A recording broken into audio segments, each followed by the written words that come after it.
ತುಂಬ ದಿನ ಆಗಿತ್ತು ಸಿನಿಮಾಗಳನ್ನು ಥಿಯೇಟ್ರಿಗೆ ಹೋಗಿ ನೋಡಿ. ಸೊ ಕೆ ಡಿ ಸಿನಿಮಾ ಹೋಗಿ ಥಿಯೇಟ್ರ್ನಲ್ಲಿ ನೋಡಿದೆ. ಒಂದು ಅನಿಸಿದ್ದೇನೆಂದರೆ, ಒಂದು ಒಳ್ಳೆಯ ಸಿನಿಮಾ ಮಿಸ್ ಮಾಡ್ಕೋತಿದ್ದೆ ಅಂತ ಅನಿಸ್ತು ನನಗೆ ವೈಯಕ್ತಿಕವಾಗಿ. ಕೆಲವ್ರಿಗಿದು ಇದೇನು ಸಿನಿಮಾ ಅಂತಲೂ ಅನಿಸ್ಬೋದು.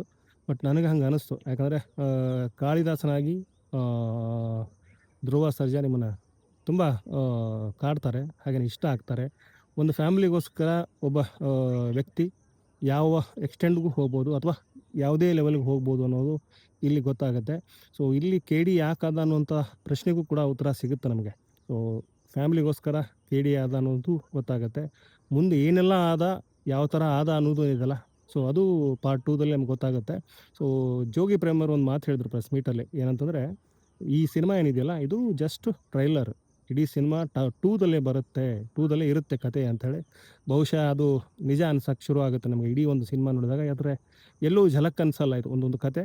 ಈ ಕಥೆಯಲ್ಲಿ ಕಾಳಿದಾಸನ ಆ, ಸೂಪರ್ ಸ್ಟಾರ್ ಧಕ್ ದೇವ ಸಂಜಯ್ ದತ್, ಹಾಗೆಯೇ ಅಖಾಡ, ಪಟ್ಟು, ಆ, ಜೊತೆಗೆ ಆ, ಪ್ರೀತಿ ಹೇಗಾಯಿತು ಮಚ್ಚಲಕ್ಷ್ಮಿ ಜೊತೆಗೆ, ಹಾಗೆಯೇ ಪ್ರೀತಿಯ ಜೊತೆಗೆ ಏನೆಲ್ಲ ಆಯಿತು ಅನ್ನುವಂಥದ್ದು.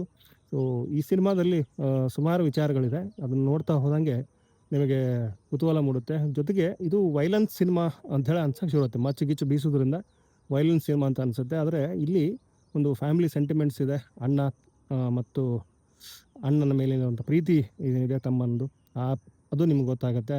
ಅಪಾರವಾದ ನಂಬಿಕೆ. ಸೊ ಸ್ಕೂಲ್ಗೆ ಹೋಗಿಲ್ಲ ಅನ್ನೋದು ಒಂದು ಬಿಟ್ಟರೆ, ಸೊ ಅಣ್ಣ ಯಾವ ಥರ ಬಿಹೇವ್ ಮಾಡ್ತಾರೆ ಅನ್ನುವಂಥದ್ದು. ಆದರೆ ಇಲ್ಲಿ ಒಂದು ಎಂಡಿಗೆ ಒಂದು ಟ್ವಿಸ್ಟ್ ಇದೆ. ಆ ಟ್ವಿಸ್ಟು ತುಂಬ ನೀವು ನಿರೀಕ್ಷೆ ಮಾಡೋಕ್ಕೆ ಸಾಧ್ಯನೇ ಇಲ್ಲ. ಸೊ ಅದರ ಟ್ವಿಸ್ಟ್‌ದ ಒಂದು ಝಲಕ್ಕು ರವಿಚಂದ್ರನ್ ಮತ್ತು ರಮೇಶ್ ಅರವಿಂದರ ಒಂದು ಸೀನಲ್ಲಿ ಗೊತ್ತಾಗುತ್ತೆ ನಮಗೆ. ಆದರೆ ಅದು ನಮ್ಗೆ ಸಡನ್ನಾಗಿ ಗೊತ್ತಾಗಲ್ಲ, ಲಾಸ್ಟ್‌ಗೆ ಗೊತ್ತಾಗುವಂಥದ್ದು. ಯಾಕೋ ಇನ್ನೂ ಅವಳ ಹೆಸರಲ್ಲಿ ಎದೆ ಮೇಲಿದೆ ಅನ್ನುವಂಥ ಮಾತದು. ಸೊ ಅಲ್ಲಿ ಸತ್ಯ ಅಂತಿರುತ್ತೆ. ಆ ಸತ್ಯ ಯಾರು ಅನ್ನೋದು ಕೊನೆಯಲ್ಲಿ ಗೊತ್ತಾಗುತ್ತೆ ನಿಮಗೆ.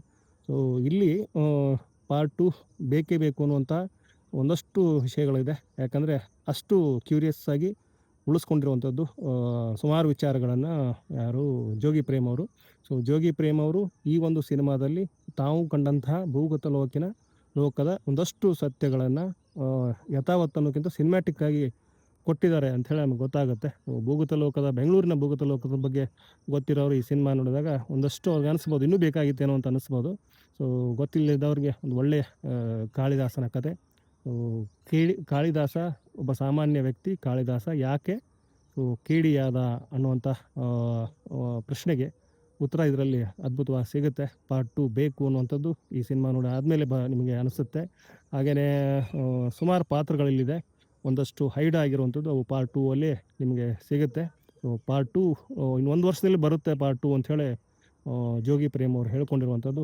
ಆ ಪ್ರಕಾರ ಎಲ್ಲರಿಗೂ ಒಂದು ಕುತೂಹಲ ಮೂಡಿಸಿರುವಂಥ ಕೆಲಸ ಮಾಡಿರುವಂಥದ್ದು ಈ K D cinema. So K D cinema ಯಾರು ನೋಡಿಲ್ಲಲ್ಲ, ಹೋಗಿ ನೋಡಿ. ನನಗೂ ಅನಿಸ್ತು ಮೋಸ್ಟ್ಲಿ ಮಿಸ್ ಮಾಡ್ಕೋತಿದ್ದೆ ಒಂದು ಒಳ್ಳೆ ಸಿನಿಮಾ ಅಂಥೇಳಿ. ಸೊ ಇದೊಂದು ಒಳ್ಳೆಯ ಸಿನಿಮಾ. ಮಂಗಳವಾರ ದಿನ ಹೋಗಿ ಹುಬ್ಬಳ್ಳಿಯ ಅಥವಾ ಧಾರವಾಡದ ಐನಾಕ್ಸ್ನಲ್ಲಿ ಈ ಸಿನಿಮಾ ನೋಡಿದೆ. ಜನ ಇದ್ದರು, ಮುಂದಿನ ಸೀಟ್ಗಳೆಲ್ಲ ಒಂದು ಹಂತಕ್ಕಿತ್ತು. ಆದರೆ ಜನ ಈ ಸಿನಿಮಾ ನೋಡಲಿಕ್ಕೆ ಬಂದಿದ್ದರು ಅನ್ನುವಂಥದ್ದು. ಸೊ ಒಟ್ಟು ಈ ಸಿನಿಮಾಗೆ ಸಂಬಂಧಪಟ್ಟಂಗೆ ಇಷ್ಟು ನನ್ನ ಅನುಭವ. ಸೊ ರಿವ್ಯೂ ಅಂತ ಹೇಳೋಕ್ಕಾಗಲ್ಲ, ಯಾಕಂದರೆ ಇದು ನನ್ನ ಅನುಭವ ಅಂತಲೇ ಹೇಳಬೇಕು. ಸುಮಾರು ದಿನ ಆದಮೇಲೆ ತುಂಬ ಲೇಟಾಗಿ ಈ ಒಂದು ರಿವ್ಯೂ ಈ ಒಂದು ಸಿನಿಮಾಗೆ ಸಂಬಂಧಪಟ್ಟಂಗೆ ಮಾತಾಡ್ತಿರುವಂಥದ್ದು. ಹಾಗಾಗಿ ಇದು ನನ್ನ ಅನುಭವ ಅಂತ ಹೇಳ್ತಾ ನನ್ನ ಈ ಒಂದು ವಿಡಿಯೋನ ಇಲ್ಲಿಗೆ ಎಂಡ್ ಮಾಡ್ತಿದ್ದೀನಿ. ವಿಡಿಯೋ ನೋಡಿದ ಪ್ರತಿಯೊಬ್ಬರಿಗೂ ಧನ್ಯವಾದಗಳು.